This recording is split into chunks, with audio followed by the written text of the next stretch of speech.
వాడు? ఇన్నాళ్ళుగా వ్యాపారం చేస్తున్నాను, నిన్నగాక మొన్న వచ్చినోడు వాడు నాకు పోటీయా? వాణ్ణి పెరగనివ్వకూడదు. వాణ్ణి ఇక్కడికి రప్పించండి, నేను మాట్లాడతాను.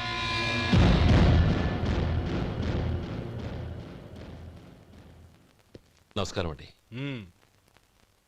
రమ్మన్నారంట? నీ పచ్చళ్ళ కంపెనీ మూసేయాలి. నీకెంత కావాలి? 5 లక్షలు ఇస్తాను. చాలా? 5 లక్షలు కాదు, 50 లక్షలు ఇచ్చినా నా కంపెనీ మూయడం జరగదు. బాగా ఆలోచించుకొని చెప్పు. ఈ వ్యాపారంలో పుట్టి పెరిగినోడ్ని, నాతో పోటీ పడకు. నా చేతి కింద 6,000 మంది పనిచేస్తున్నారు. ఆంధ్ర మొత్తం నాకు బ్రాంచులు ఉన్నాయి. నేనే మార్కెటింగ్ చేయలేకపోతున్నాను. ఆఫ్టర్ ఆల్ ఒక కుటీర పరిశ్రమలా పెట్టుకొని నువ్వెలా మార్కెటింగ్ చేయగలవు? 6,000 మంది వర్కర్స్ని పెట్టుకుని ఆంధ్ర మొత్తం బ్రాంచీలున్న మీరే నా కంపెనీ చూసి భయపడుతున్నారంటే నా సరుకులో నాణ్యత ఉందనేగా. ఆ నాణ్యత ఉన్నంత వరకు నాకెవరూ పోటీ కాదు. ఈ ప్రపంచంలో నేను ఎక్కడైనా మార్కెట్ చేయగలను. వస్తాను.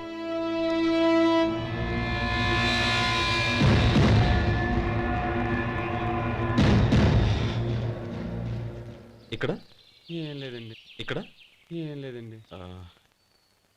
ఇప్పుడు ఊపిరి పీల్చి బిగ్బట్టు, నెమ్మదిగా వదిలే. ఓకే, లే, నెమ్మదిగా ఇలా వచ్చి కూర్చో.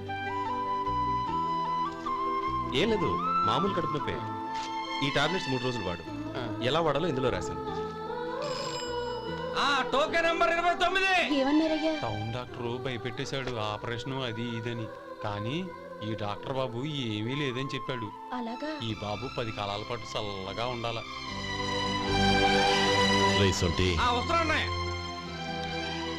రే, భగవంతుడి దయ వల్ల తమ్ముడు హస్తవాసి మంచిదని అప్పుడే పేరొచ్చిందిరా. తమ్ముడిని దగ్గరుండి జాగ్రత్తగా చూసుకో. పని హడావుల్లో పడి వేళకు భోంచేయడము. అబ్బే అదే లేదన్నయ్య. 1 గంటకల్లా పేషెంట్ కట్టు, భోజనం పెట్టు. అది అలా జాగ్రత్తగా చూసుకో. నేను చూసుకుంటాను కదన్నయ్య, నువ్వు వెళ్ళు.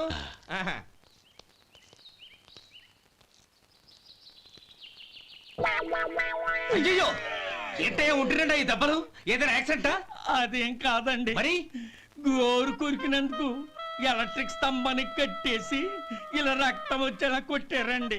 ఊరు కొరికినందుకు ఎలక్ట్రిక్ స్తంభానికి కట్టేసి ఇంతలా కొడతారా? వాళ్ళు అసలు మనుషులా రాక్షసులా?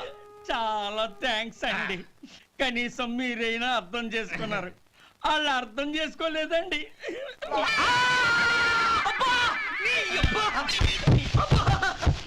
గోరు కొరకడం అంటే ఇదా? నిన్ను కొట్టడం కాదురా, నిలువురా నరికేయాలి. అబ్బా సెప్టిక్ అవుతుందో ఏమిటో. మన 2 ఊర్ల పొలిమేరలో ఉన్న ఈ మల్లికార్జున స్వామి వారి దేవాలయం జీర్ణదశలో ఉందన్న విషయం మీ అందరికీ తెలుసు. ఇన్నాళ్ళు మీ ఊరు వాళ్ళు పట్టించుకుంటారని మా ఊరి వాళ్ళు, మా ఊరి వాళ్ళు పట్టించుకుంటారని మీ ఊరి వాళ్ళు దీన్ని ఇలా వదిలేశారు. ఈ గుడి మీ ఊరికి ఎంత ముఖ్యమో మా ఊరికి అంతే ముఖ్యం. కాబట్టి మన ఇరుగ్రామ ప్రజలు కలిసి దాన్ని బాగు చేయించి కుంభాభిషేకం చేయించాలనే సదుద్దేశంతో ఒక కమిటీని ఏర్పాటు చేశాం.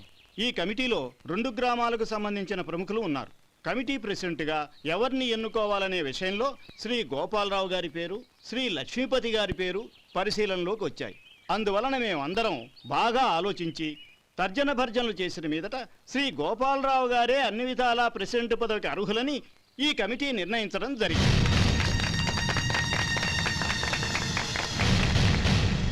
అంచేత ఈ ఉభయ గ్రామ ప్రజలు శ్రీ గోపాలరావు గారికి ఉదారంగా విరాళాలు అందజేసి ఈ శుభకార్యాన్ని జయప్రదం చేయవలసిందిగా కోరుతున్నాం. ఏంటి ఇంకా రాలేదా? ఏంటయ్యా, టైం 10 అవుతోంది. బోర్డు మీద 10 గంటలను రాసింది. మీ డాక్టర్ ఇంకా రాలేదు. అసలు మీ డాక్టర్ కి టైం సెన్స్, పంక్చువాలిటీ ఏమైనా ఉన్నాయా? ఇంతకీ మీరెవరండి? నేను డాక్టర్ అమ్మని. ఓహో, మీరు డాక్టరేనా? డాక్టర్ అంటే డాక్టర్ని కాదయ్యా, డాక్టర్ని చేసుకోబోయేదానని అర్థం. ఓహో, అవును, నువ్వెవరు? నేను ఇక్కడ టోకన్ ఇస్తూ ఉంటానులేండి. తప్పుకోవయ్యా. అవును, మీ డాక్టర్ కి ఎవరో అన్నయ్య ఉన్నాడంట కదా, ఎలాంటోడు? ఎలాంటోడంటే అదేనయ్యా, చాలా కోపిస్తని విన్నాను. ఎందుకని అడుగుతున్నారు? ఎందుకంటావేంటయ్యా? ఆ అన్నయ్య మాట వినగానే మీ డాక్టర్ గడగడా ఉణిగిపోతాడు. అసలు డాక్టర్ చదివే తమ్ముణ్ణి అలా భయపెట్టచ్చా? తప్పు కదా? తప్పేనండి. కాని కాని నాకు మీ డాక్టర్కి పెళ్ళవని ఆ అన్నయ్య సంగతి అప్పుడు చెప్తాను. ఏం చేస్తారండి? ఏం చేస్తానా, సంవత్సరం తిరగకుండానే కవల పిల్లల్ని కని వాళ్ళ అన్నయ్య చేతిలో పెడతాను. వాళ్ళకి 5 సంవత్సరాలు వచ్చేసరికి ఆయన్ని బాగా మొట్టికెళ్ళేస్తారు. అలా నా కసి తీర్చుకుంటాను. ఈ డాక్టర్ ఎప్పుడు వస్తాడో ఏంటో. అది సర్లే కానీ నువ్వు పని చేయి. ఆ, మీ డాక్టర్ రాగానే ఆ. నేను వచ్చి వెళ్ళానని చెప్పు. నేను అంటే ఓ, నా పేరు చెప్పలేదు కదా? నందిని. ఏం చెప్తావు? అదేనండి, నందిని గారు వచ్చి వెళ్ళారు అని చెప్తాను. గుడ్, పైకొస్తావు.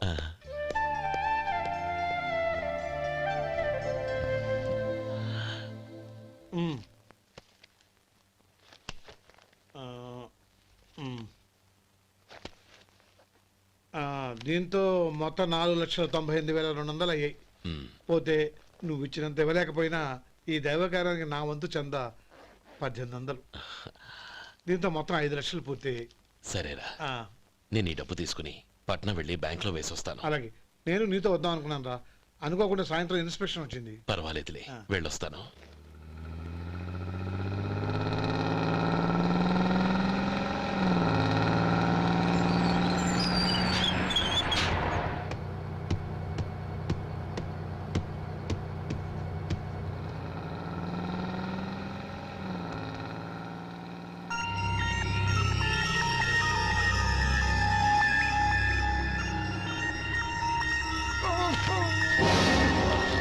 అయ్యో మూర్ఛ మూర్ఛ బసాపండి బసాపండి. ఇదిగోండి తాళం చేతులు బుద్ధి. ఈ తాళాలు అతని చేతిలో పెట్టండి. వీటి వల్ల ప్రయోజనం లేదు. నాలుగు ఖర్చుకోకుండా పళ్ళ మధ్య పెట్టడానికి గట్టిగా అది నోటే ఇవ్వండి. ఇదిగో ఇది చూడండి.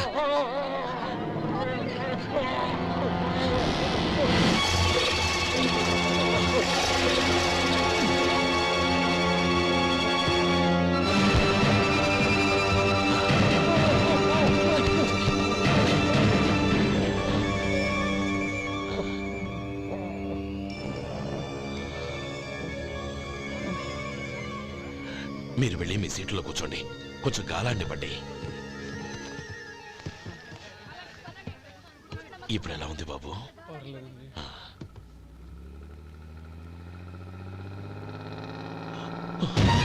అయ్యో, నా బ్యాగ్ ఎవరైనా చూసారా? అందులో 5 లక్షలు ఉన్నాయి. నా బ్యాగ్ వెంటనే బస్ ఆపండి. ఎవరిని కింద దిగవద్దు. అందరినీ చెక్ చేయండి. నా అంచనా తప్పు కాలేదు. వాడి మంచితనమే వాడిని దెబ్బకొట్టింది. మన వాళ్ళని పంపించి గుడి తాలూకు డబ్బు కొట్టేశాడని పోలీస్ కంప్లైంట్ ఇవ్వండి. ఇప్పుడు ఆ స్టేషన్లో ఎస్ఐ వాడి తమ్ముడే. వాడే వెళ్ళి వాడి అన్నయ్యని అరెస్ట్ చేసి వీధుల్లో నడిపించుకు తీసుకురావాలి. అది నేను కళ్ళారా చూడాలి, మనసారా సంతోషించాలి. అయ్యో గోపాలం గారు, గోపాలం గారు, మీరు దేవస్థానం సొమ్ము దొంగిలించారని ఎవరో పోలీస్ కంప్లైంట్ ఇచ్చారంట. మిమ్మల్ని అరెస్ట్ చేయడానికి మీ తమ్ముడు గారు వస్తున్నారు.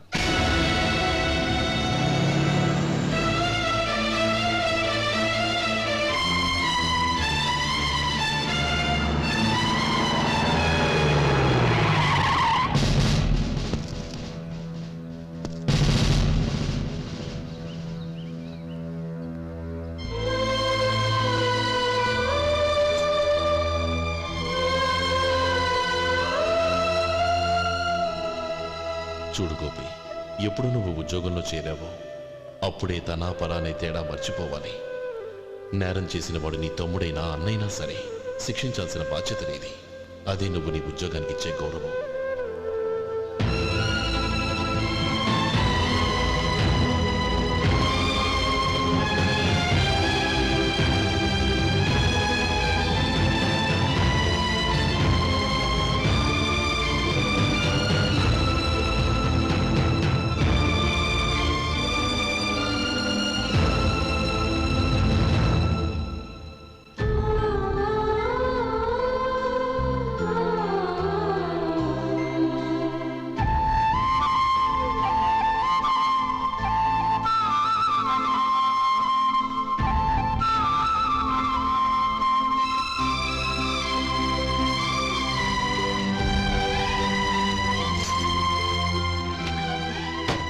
అన్నయ్య, రే గోపి, ఏమిట్రా ఇది? నన్ను క్షమించు అన్నయ్య. నేను కోరి ఉద్యోగుల చేరిన మాట నిజమే. కానీ ఇలాంటి పరిస్థితి ఎదురవుతుంది అనుకోలేదు. నా ఒంట్లో ప్రతి రక్త పట్టు నీ భిక్షానన్నయ్య. నిన్ను అవమానపరిచి ఉద్యోగం నిలబెట్టుకునే బదులు నా ప్రాణాలను వదులుకుంటారు, కానీ ఈ పని మాత్రం నేను చేయలేనన్నయ్య.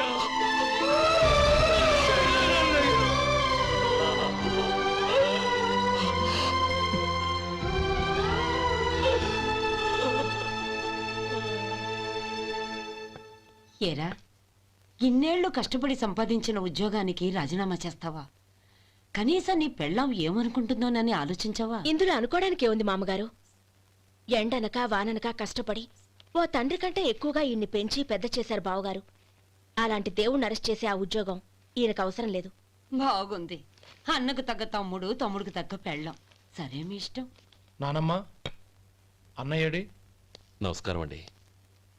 ఓ నువ్వా? రా కూర్చో. పర్వాలేదండి. ఏంటి ఇలా వచ్చావు?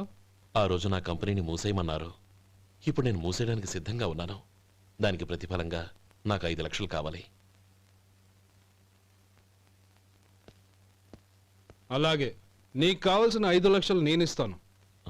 చాలా థ్యాంక్స్ అండి. కానీ మీరు మీ కంపెనీని మూసేయక్కర్లేదు. సార్, అవును మిస్టర్ మధు, మీ అన్నగారికి జరిగిన అన్యాయం గురించి తెలుసుకున్నాను. మీ కుటుంబం గురించి కూడా విన్నాను. సహజంగా అందరూ ఐకమత్యానికి ఉదాహరణ రామలక్ష్మణులు అంటారు. కానీ ఆ రామలక్ష్మణులు ఎలా ఉంటారనేది పుస్తకాల్లో చదవడం తప్ప ఎవ్వరూ చూడలేదు. మీ అన్నదమ్ములను చూస్తే ఆ రామలక్ష్మణులు ఇలాగే ఉండేవారేమో అనిపిస్తుంది. అలాంటి కుటుంబానికి ఇలాంటి ఇబ్బంది రావడం నిజంగా దురదృష్టం.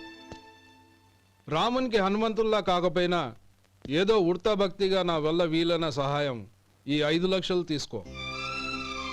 మీ కంపెనీ పేరు మీదే అన్ని సరుకులు తయారు చేయండి.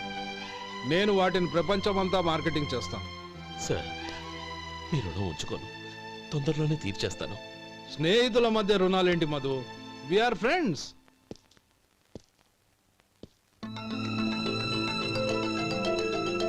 ఏంటే అక్కడ ఆగిపోయావు? రా. నువ్వు మీ అన్నయ్యని అరెస్ట్ చేయడానికి అట్టెళ్ళావు, ఆయన లొంగిపోవడానికి ఇటు వచ్చారు. అవును, యూనిఫామ్ చేత్తో పట్టుకొచ్చావేంటి? సార్, నేను రే, ఈ మాత్రం దానికే బెదిరిపోయి ఉద్యోగం వదులుకుంటావా? నువ్వు ఇలాంటివి ఎన్నో సమర్థవంతంగా ఎదుర్కోవాలి. నిన్ను నేను ఎస్పీగా చూడాలి. అది కాదన్నయ్య. ఇంకేం మాట్లాడకు. ఇన్స్పెక్టర్ గారు, నన్ను లాకప్లో పెట్టండి. ఆగండి సార్, ఆ డబ్బు ఎక్కడికి పోలేదు. నేనే తీసి జాగ్రత్త చేశాను. ఈ విషయం అన్నయ్యకి తెలియక బ్యాగులో డబ్బు కనబడకపోవడంతో అది పోయిందనుకున్నాడు. నేను పట్నం నుంచి వచ్చేసరికి జరిగిన గొడవంతా తెలిసిందే. రే మధు, జరిగిన దానికి నన్ను క్షమించనయ్యా. ఇంటికి వెళ్ళాక అన్ని వివరంగా చెప్తాను. సార్, ఇదిగోండి 5 లక్షలు. ఇది కమిటీ వాళ్ళకి అప్పగించి ఈ కేసు కొట్టేయండి సార్. భలే వాడివయ్యా, తీసినప్పుడు ఒక మాట ఆయనతో చెప్పుండొచ్చుగా. అనవసరంగా పెద్ద ఆయన స్టేషన్ వరకు రప్పించావు. Sorry sir. అన్నయ్య, మీరింటికి వెళ్ళండి. నేను లెక్క అప్ప చెప్పేసి వస్తాను. వస్తానండి. అలాగే. ఎలా దెబ్బ కొట్టాలన్నా కుదరటం లేదు. అయినా వీళ్ళకు ఉన్న పళ్ళంగా 5 లక్షలు ఎలా వచ్చాయి? అదే బావా, నాకు అర్థం కావటం లేదు. నీకు అర్థమైతే ఆశ్చర్యపడాలి కానీ అర్థం కాకపోతే ఆశ్చర్యమే ఉంది. Useless fellow.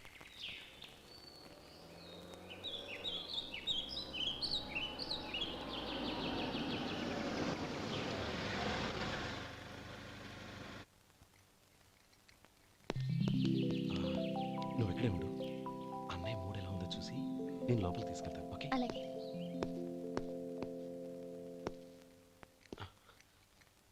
అన్నయ్య, ఏంట్రా?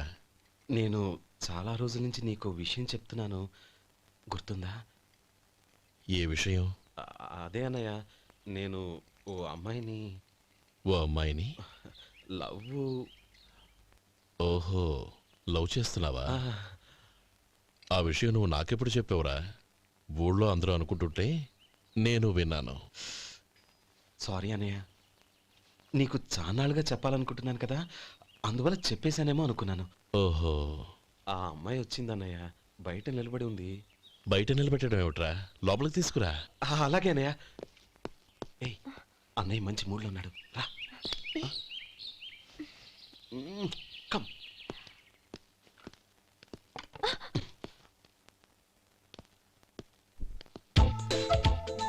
ఎందుకంటావేంటయ్యా? ఆ అన్నయ్య మాట వినగానే మీ డాక్టర్ గడగడ వణికిపోతాడు. అసలు డాక్టర్ చదివే తమ్ముడిని అలా భయపెట్టచ్చా? తప్పు కదా. తప్పేనండి. ఆ, నమస్కారం. అదేంట్రా మనిషో పక్కనుంటే నమస్కారం ఇంకో పక్కన ఉంది. అది మర్యాద అన్నయ్య, మర్యాద. ఆహా, అవును నీ పేరేంటమ్మా? నందిని. ఆ నందిని. నందిని అన్నయ్య. ఏ ఆ ముక్క తను చెప్పలేదా? పెద్దలంటే మహాగౌరవం అన్నయ్య. మేమిద్దరం ఇంత క్లోజ్ ఫ్రెండ్స్ కదా, ఆయన నాతో కూడా ఎక్కువ మాట్లాడదు ఓహో కదా. నాకు మీ డాక్టర్కి పెళ్ళవని అప్పుడు అన్నయ్య సంగతి చెప్తాను. ఏం చేస్తారండి? ఏం చేస్తానా? ఆ. సంవత్సరం తిరగకుండానే కవల పిల్లల్ని కని వాళ్ళ అన్నయ్య చేతిలో పెడతాను. వాళ్ళకి 5 సంవత్సరాలు వచ్చేసరికి ఆయన్ని బాగా ముట్టిగలేస్తారు. అవును, అమ్మాయి మొహం చూడకుండా నిర్ణయం ఎలా తీసుకోనరా? తలెత్తు.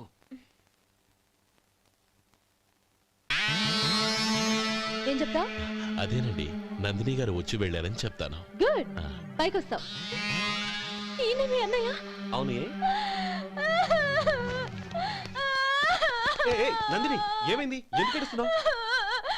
ఈయన మీ అన్నయ్యని తెలియక తెలియక హాస్పిటల్ దగ్గర మర్యాద లేకుండా దురుసుగా మాట్లాడాను. ఆయన ఈ పెళ్లి ఒప్పుకోరు. ఊరుకో. అలాంటి చిన్న చిన్న విషయాల్ని మా అన్నయ్య పట్టించుకోడు. అయినా నేను కన్విన్స్ చేస్తాను కదా. ఆయనకంత అవమానం జరిగాక ఎందుకు కన్విన్స్ అవుతారు? అవ్వరు. చూడు, నువ్వు వేరే పెళ్లి చేసుకొని నీకు పుట్టబోయే బిడ్డకు నా పేరు పెట్టుకో. ఏంటో మాట్లాడు. నేనే నుయ్యగుయ్య చూసుకుంటాను. అదిగో ఆ చూపు చూడు. ఆ చూపు ఒకలా ఉంది.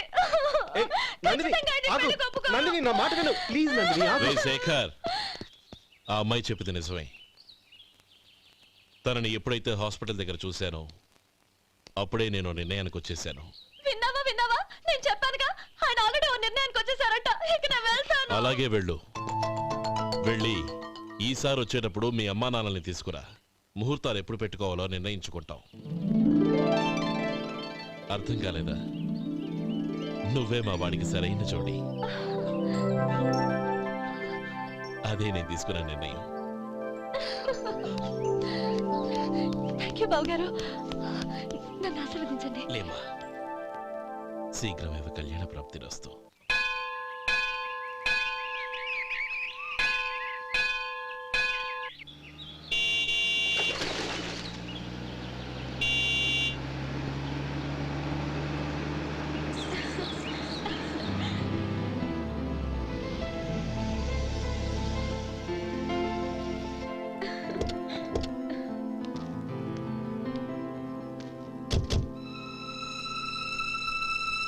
రామా,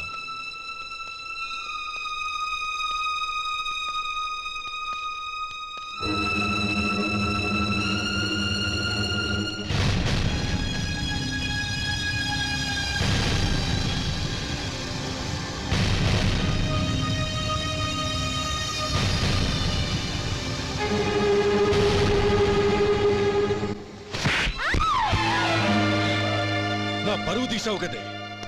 ఒక బెచ్చగాడిని నువ్వు కోరుకున్న వాడికి ఇచ్చి చేసేవాడిని. కానీ నువ్వు ఎవరిని ప్రేమించావో తెలుసా?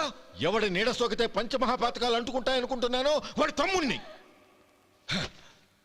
ఆ రోజు ఆ గోపాలం గాడు నిశ్చితార్థం వరకు వచ్చి నా చెల్లెల్ని చేసుకొని వెళ్ళిపోయాడు. ఆ ఆవేశంలో తొందరపడి ఓ పొరుగురు వాడికి నా చెల్లెల్ని ఇచ్చి పెళ్లి చేశాను. ఆ తర్వాత తెలిసింది వాడికి అంతకు ముందే పెళ్లి అయిపోయిందని. వాడు పెళ్ళైన వాడైనా పర్వాలేదు, పరమ దుర్మార్గుడు. ఇంకొకరిని ప్రేమించిన దానివేగా అని దెప్పి పడుస్తూ నా చెల్లెలికి మాటలతోనే నరకం చూపించాడు. అటు ప్రేమించిన వాడు దగా చేశాడు, ఇటు చేసుకున్నవాడు కిరాతకుడు. ఇలా చిత్రవధ అనుభవించి నా చెల్లెలు ఒకరోజు స్టవ్ పేలిపోయి చనిపోయింది. దీనికంతటికీ కారణం ఎవరు? వాడు అన్న. అటువంటి వాడింటికి కోడలుగా వెళ్తావా? ఒక్క మాట చెప్తున్నాను విను. నువ్వు జీవితాంతం పెళ్లి చేసుకోకుండా ఇంట్లో పడినా పర్వాలేదు, కానీ వాడి తమ్ముడితో మాత్రం నీ పెళ్లి జరగదు.